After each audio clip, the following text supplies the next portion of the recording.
Pernahkah Anda bertanya-tanya, mengapa sebenarnya sekolah itu mengajarkan begitu sedikit jika ada tentang peradaban maju pertama di dunia?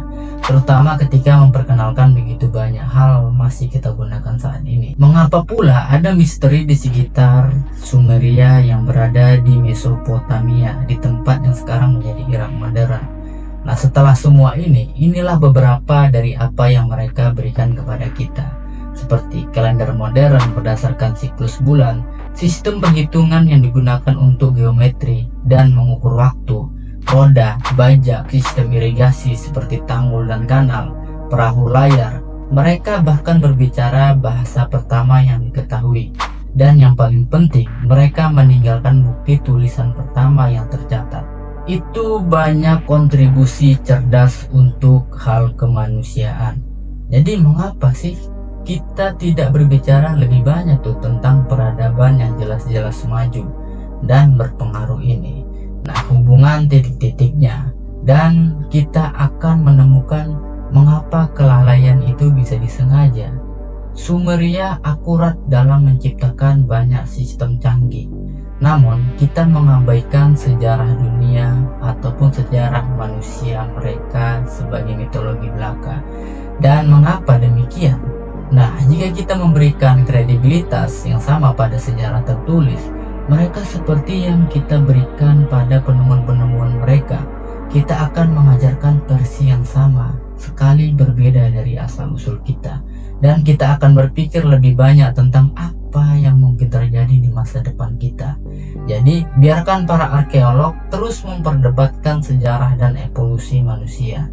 Jika Anda pergi ke sumbernya, inilah yang diungkapkan oleh peradaban pertama yang pernah mencatat sejarah tentang masa lalu kita. In the hushed whispers of ancient Mesopotamian civilization, the earliest known reference to a group of deities emerges. They are the Anunnaki, celestial beings whose tales, born out of the cradle of civilization, have endured through the sands of time. The Genesis. Masuk pada tahun 1849, seorang arkeolog Inggris menemukan 14 tablet di Sumeria. Sekarang ini adalah tulisan-tulisan tertua yang diketahui dan berasal dari abad ke-24 sebelum Masehi. Sementara cerita-cerita di dalam banyak berbagai apa yang dikatakan oleh tulisan-tulisan kuno lainnya, mereka menempatkan putaran baru pada teks-teks suci kuno lainnya yang Anda lihat. Sementara mereka merujukan pada bapa segala permulaan atau semacam makhluk tertinggi yang tertinggi. Tablet-tablet itu mengatakan bahwa para pencipta dalam Kejadian, yaitu termasuk Taman Eden, Adam dan Hawa, ini adalah dewa-dewa politeistik kita, makhluk-makhluk dunia lain. Pencipta dalam Kejadian, Taman Eden, Adam dan Hawa, ini mungkin gak asing kita dengar. Ini adalah dewa-dewa politeistik kita, makhluk-makhluk dunia lain, atau hanya sekedar mereka adalah alien. Seluruh dua tablet pertama menjelaskan siapa mereka dan dari mana mereka berasal. Tablet ketiga menceritakan tentang 6 hari penciptaan atau pemukiman di bumi. Kemudian mereka menjelaskan bagaimana umat manusia dimanipulasi secara genetik oleh makhluk-makhluk ini dan tidak berevolusi secara acak. Bahkan teknologi yang diberikan Sumeria kepada kita berasal dari makhluk-makhluk ini. Apakah Anda sekarang tertarik untuk mengetahui lebih banyak tentang apa yang dikatakan orang-orang Sumeria tentang sejarah kita? Berikut ini adalah legenda-legenda terpilih dari 14 tablet dan kesejajarannya dengan sumber-sumber kuno lainnya menurut tablet Sumeria 445.000 tahun yang lalu. Dewa-dewa pencipta, sebagaimana mereka menyebutnya, datang ke bumi. Satu-satunya penghuni bumi adalah hewan liar dan tidak terdomestikasi dan nenek moyang awal manusia. Makhluk-makhluk ini disebut Anunnaki, yang berarti mereka yang dari surga ke bumi datang. Nah, Anunnaki ini mendiami planet yang mengorbit jauh yang disebut Nibiru, yang hanya memasuki tata surya kita setiap 3.600 tahun. Mereka menggambarkan Nibiru sebagai berkali-kali diameter bumi dan berlimpah dengan oksida besi yang membuat sungai-sungai dan danau-danau tampak merah sekarang. Nah, catatan tambahan tentang Nibiru menurut tablet, atmosfer Nibiru mulai memburuk dan menjadi tempat yang tidak bersahabat bagi kehidupan dan untuk memulihkannya. Nah, Anunnaki membutuhkan satu elemen penting untuk atmosfer mereka. Emas. Sekarang inilah beberapa yang menjadi hal penting dalam atmosfer tersebut. Nah, beberapa fakta menarik. Ada bukti bahwa nanopartikel emas dapat digunakan untuk memperbaiki ozon kita yang rusak. Ini melindungi radiasi yang menjelaskan mengapa NASA menggunakan foil emas di stasiun luar angkasa mereka. Nah, sementara NASA saat ini mengetahui di planet resmi tata surya kita ada banyak spekulasi tentang goyahnya orbit dua planet yang menunjuk pada kemungkinan tarikan gravitasi. Nah, dari massa yang sangat besar yang belum ditemukan oleh manusia. Nah, sekarang deteksi jejak massa ini sudah ada sejak beberapa dekade yang lalu. Tetapi pada bulan Oktober 2017, NASA menerbitkan sebuah artikel berjudul Bumi Super yang Pulang untuk Makan Malam. Nah, menyatakan sekarang ada 5 garis bukti pengamatan yang berbeda menunjuk pada beberapa keberadaan planet 9. Jika Anda menghapus penjelasan ini dan membayangkan planet Nine tidak ada, maka Anda menghasilkan lebih banyak masalah daripada yang ada pada pemecahan masalah tersebut.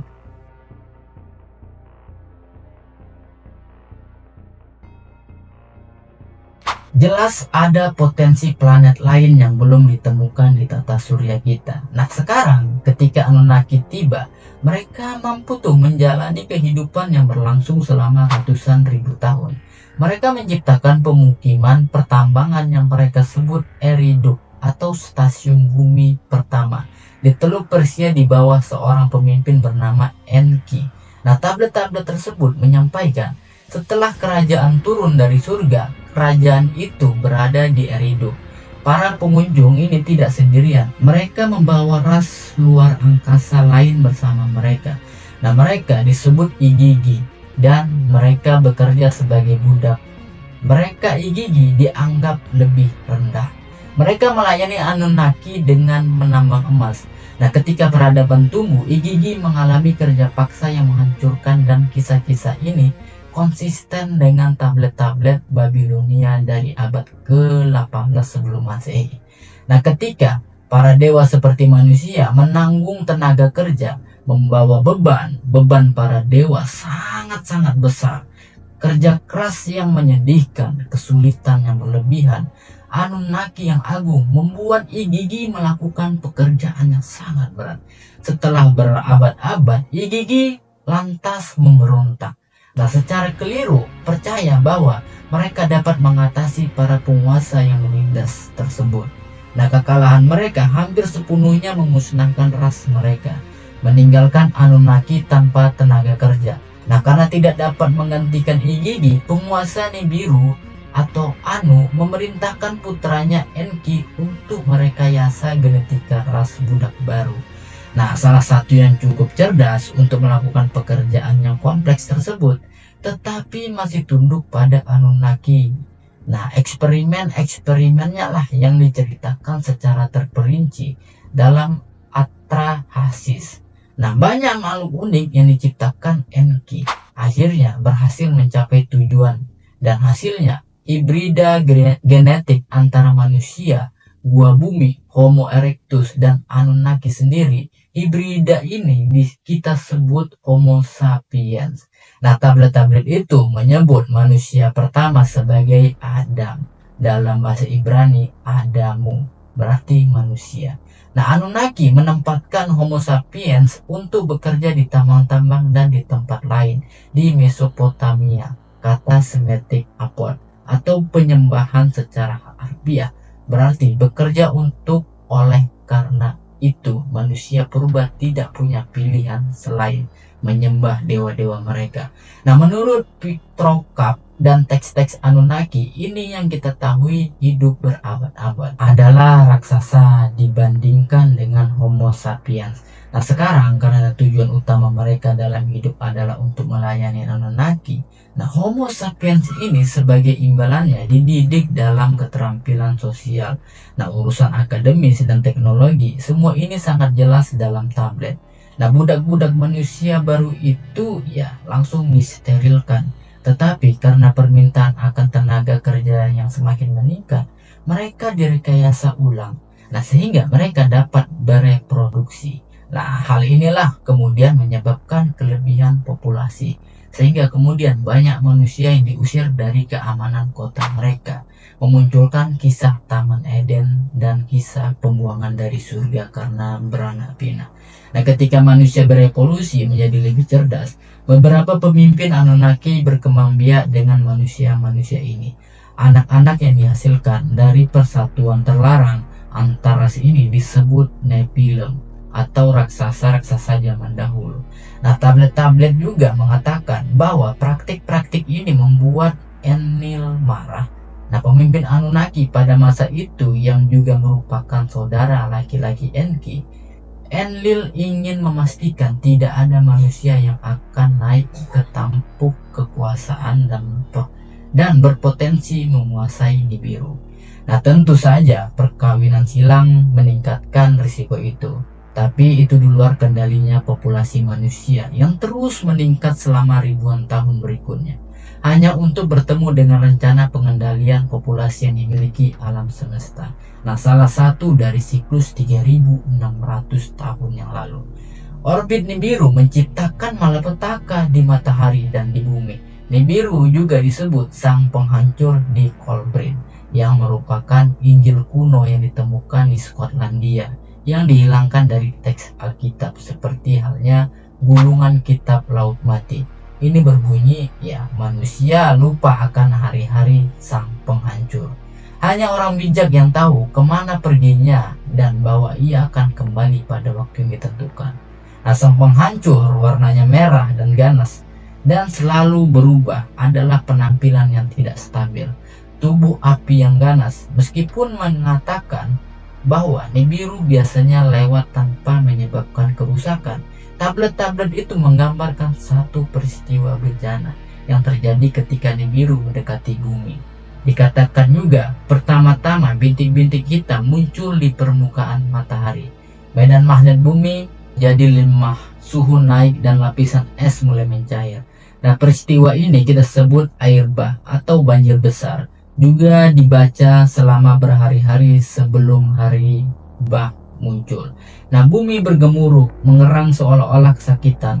Nah, selama bermalam-malam sebelum bencana melanda, di langit Nibiru sebagai bintang yang bercahaya terlihat menurut tablet Enlil.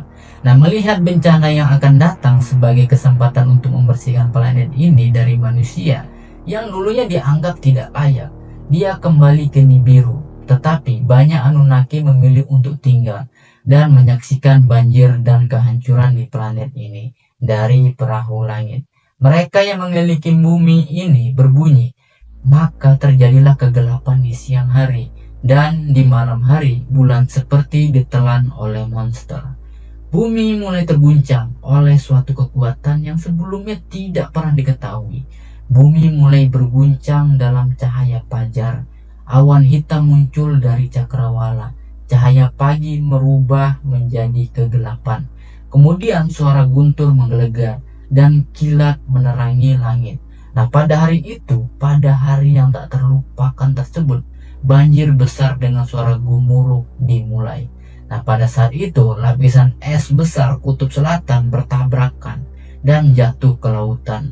Ini akan menciptakan tsunami di mana-mana yang bergerak ke utara, ke tambang emas di Afrika Tenggara. Gelombang pasang berlanjut ke utara hingga mencapai dan menenggelamkan kota Eden, salah satu pemukiman Anunnaki pertama di bumi. Nah, sekarang terletak di suatu tempat di dasar Teluk Persia. Nah, saat ini menyaksikan bencana alam. Nah, Enki sendiri yang merasa simpati terhadap ciptaannya menginstruksikan orang-orang pilihannya untuk membuat perahu. Di antara beberapa manusia ini adalah Jiu Sudra, kita kenal sebagai Nuh. Nah, Nuh ini adalah bernama Jiusudra menurut kitabnya Anunnaki. Jadi Nuh diciptakan dan keluarganya. Nah, badai besar dengan tujuan hujan lebat mulai terjadi. Gelombang pasang terus menyapu bumi selama 7 hari sampai akhirnya berhenti. Tetapi hujan lebat terus berlanjut selama 40 hari dan malam lagi. Kisah air bah tercatat di hampir setiap peradaban di planet kita.